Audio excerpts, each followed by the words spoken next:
ಸಂಘ ಸ್ಥಾಪನೆ ಮಾಡಬೇಕಾದ ಉದ್ದೇಶ ಏನಿತ್ತು? ಹಾಗಾದರೆ ಈ ದೇಶ ಸ್ವಾತಂತ್ರ್ಯ ಬೇಕು ಅನ್ನೋ ದಿಕ್ಕಿನಲ್ಲಿ ಸಾಗ್ತಾ ಇದ್ರೆ ಸಂಘಟನೆ ಅವಶ್ಯಕತೆ ಇತ್ತ? ಇದು ಎಲ್ಲರ ಪ್ರಶ್ನೆ ಇದೆ.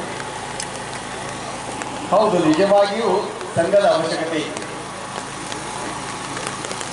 ಸಂಘ ಯಾಕೆ ಪ್ರಾರಂಭ ಆಯಿತು ಅಂದರೆ, ಯಾವ ಕಾರಣಕ್ಕಾಗಿ ನಾವು ಸ್ವತಂತ್ರವನ್ನು ಕಳ್ಕೊಂಡ್ವಿ ಅದೇ ಕಾರಣಕ್ಕಾಗಿ ಸ್ವತಂತ್ರ ಕಳ್ಕೋಬಾರ್ದು. ಮತ್ತೆ ನಾವು ನಾಳೆನೋ ಪಡ್ಕೋತೀವಿ, ನಿಜ, ಸ್ವತಂತ್ರವನ್ನು ಪಡ್ಕೋತೀವಿ. ಆದರೆ ಪಡ್ಕೊಂಡಂಥ ಸ್ವತಂತ್ರವನ್ನು ಅದೇ ಕಾರಣಕ್ಕಾಗಿ ಮತ್ತೆ ನಾವು ಕಳ್ಕೋಬಾರ್ದು ಅನ್ನೋ ಕಾರಣಕ್ಕಾಗಿ ಸಂಘ ಹುಟ್ಟಿದೆ. ಏನು ಕಾರಣ ಅಂದರೆ 3 ಕಾರಣಗಳನ್ನು ನಾವು ಗುರುತಿಸ್ಬೋದು. ಮೊದಲನೇದಾಗಿ, ನಮ್ಮನ್ನು ನಾವು ಮರ್ತಿರೋದು.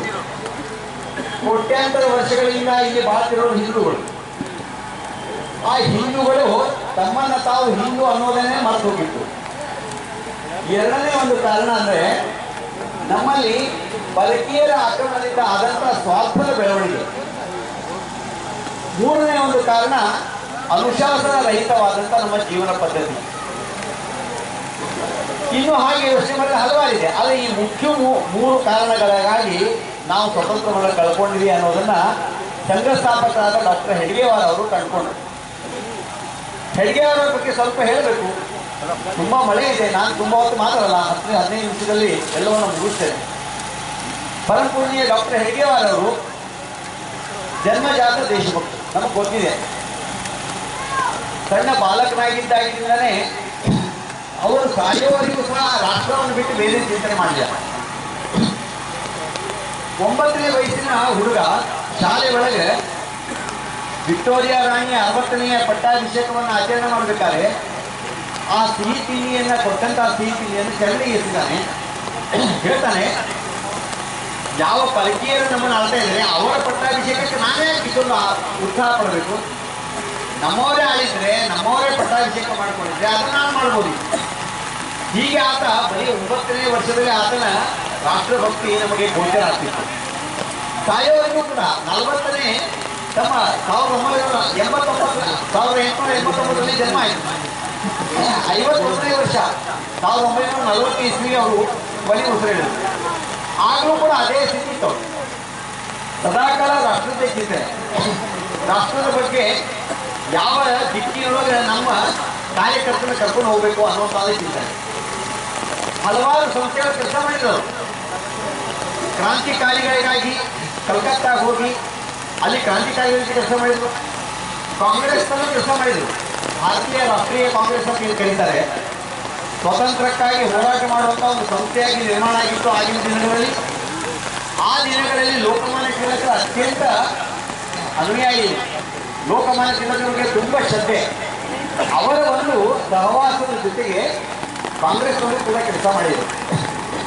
3 ವರ್ಷಗಳ ಕಾಲ ಮಧ್ಯ ಭಾರತದ ಉನ್ನತ ಹುದ್ದೆಯಲ್ಲಿದೆ. ಈ ಹಲವಾರು ಸಂಸ್ಥೆಗಳಲ್ಲಿ ಕೆಲಸ ಮಾಡಿದಾಗ ಅವರಿಗೆ ಅನುಭವ ಬಂದಿದ್ದೇನೆಂದರೆ, ನಮ್ಮಲ್ಲೇ ಇರುವಂಥ ಹಿಂದುತ್ವವನ್ನು ನಾವು ಮರ್ತಿದ್ದೀವಿ. ಹಲವಾರು ಜನ ಕಾಂಗ್ರೆಸ್ ನಾಯಕರು ಹೇಳ್ಕೊತಾ ಇದ್ರು. ಆಗಿನ ದಿನ ಏನಿತ್ತು ಅಂದರೆ, ನನ್ನನ್ನು ಕತ್ತೆ ಅಂತ ಕರೀರಿ, ಹಿಂದೂ ಅಂತ ಕರಿಬೇಡಿ. ಪಾಪ ದೂರದಲ್ಲಿ ಮೀಟಿರುತ್ತಾ ಕತ್ತೆ ಕೀಳಿಸಿದಾಗ ಹತ್ತಿರಬೇಕು, ಅಯ್ಯೋ ನನ್ನನ್ನು 7 ಮಟ್ಟಕ್ಕೆ ತಿಳಿಸ್ಬಿಟ್ಟಿರಲ್ಲ ಅಂತೇಳಿ. ಆದರೆ ಇಂಥ ಸ್ಥಿತಿ, ಹಿಂದೂ ಅಂದ್ರೆ ಅಕ್ಕಿ ಕೊಡುವಂಥ ಸ್ಥಿತಿ. ಸ್ವತಃ ಗಾಂಧೀಜಿಯವರು ಅಂತ ಹೇಳ್ತಾರೆ, ಈ ದೇಶದ ಹಿಂದೂ ಒಬ್ಬ ಹೇಳಿ, ಈ ದೇಶದ ಮುಸಲ್ಮಾನ ಒಬ್ಬ ರೌಡಿ ಅಂತ ಅವರು ಹೇಳ್ತಾರೆ. ಇದು ಉಲ್ಲೇಖ ಇದೆ. ಅಂದರೆ ಹಿಂದೂವನ್ನು 1000 ವರ್ಷಗಳ ಕಾಲ ನಾವು ವಿದೇಶಿಗರನ್ನ ಮೆಟ್ಟಿ ನಿಂತು ಸ್ವತಂತ್ರವನ್ನು ಪಡ್ಕೋಬೇಕಾದ್ರೆ ಆ ಹಿಂದೂ ಹೇಗೆ ಹೇಳಿ ಆಗಕ್ಕೆ ಸಾಧ್ಯದ? ಅವರನ್ನು ನಮ್ಮ ಹಿರಿಯರು ಹೇಗೆ ವರ್ಣನೆ ಮಾಡಿದರು? ಸಹಸ್ರ ಶಿರೀಷ ಪುರುಷ ಸಹಸ್ರಾಕ್ಷ ಸಹಸ್ರಪಾತ್ ಭೂಮಿ ವಿಶ್ವತೋ ಉತ್ವ ಅತ್ಯದೃಷ್ಟ ದಶಾಂಗುಲಂ. ಅಂದರೆ 1000 ಕೈಗಳಿಂದ, 1000 ಕಣ್ಣುಗಳಿಂದ, 1000 ಪಾದಗಳಿಂದ ವಿರಾಟ ಪುರುಷನಾದ ಹಿಂದುವಿನ ವ್ಯಕ್ತಿತ್ವ ಭೂಮಿಗಿಂತ 10 ಅಂಗಲ ಎತ್ತದ್ದು ಅಂತ ವರ್ಣನೆ ಮಾಡಿದಂಥ ಹಿಂದುವಿನ ಅವಹೇಳನ ಆಗ್ತಾ ಇದೆ. ಇದು ಒಂದೇದು. ಎರಡನೇದು, ನಮ್ಮಲ್ಲಿ ಸ್ವಾರ್ಥದ ಬೆಳವಣಿಗೆ ತುಂಬ ಇತ್ತು. ಅದಕ್ಕೋಸ್ಕರನೇ ಯೋಚನೆ ಮಾಡ್ಕೊಂಡೆ ಅವರು ಕಾಂಗ್ರೆಸ್ನಲ್ಲಿ ಕೆಲಸ ಮಾಡಿದಾಗ, ಕ್ರಾಂತಿಕಾರಿಗಳ ಮಧ್ಯೆ ಕೆಲಸ ಮಾಡಿದಾಗ ಇದೆಲ್ಲ ಗಮನಕ್ಕೆ ಬಂದಿತ್ತು ಅವರು. ಆ ದಿಕ್ಕಿನವರೆಲ್ಲ ಯೋಚನೆ ಮಾಡಿಕೊಂಡೆ ಸಂಘವನ್ನು ಸ್ಥಾಪನೆ ಮಾಡಿದರು. ಅಲ್ಲಿ ದಿನನಿತ್ಯದ ಶಾಖೆಯ ಮುಖಾಂತರ ವ್ಯಕ್ತಿ ನಿರ್ಮಾಣದ ಕಾರ್ಯಕ್ರಮ ಇದೆ. ವ್ಯಕ್ತಿ ನಿರ್ಮಾಣ ಆದರೆ ರಾಷ್ಟ್ರ ನಿರ್ಮಾಣ ಆಗೇ ಇರ್ತದೆ. ನಮ್ಮ ಸ್ವಾತಂತ್ರ್ಯ ಉಳಿಬೇಕಂದ್ರೆ ಪ್ರತಿಯೊಬ್ಬ ವ್ಯಕ್ತಿ ರಾಷ್ಟ್ರಕ್ಕಾಗಿ ಚಿಂತನೆ ಮಾಡಬೇಕು. ಆಗ ಮಾತ್ರ ದೇಶ ಉಳಿತಿದೆ. ಅದಕ್ಕೆ ರಾಮ್ ಪ್ರಸಾದ್ ಬಿಸ್ಮಿಲ್ ಉದಾಹರಣೆ ಇದೆ. ರಾಮ್ ಪ್ರಸಾದ್ ಬಿಸ್ಮಿಲ್ ಅವನ ತಾಯಿ ನೋಡಿ ಕೊಡ್ತಾರೆ. ತಾಯಿನ ನೋಡಿ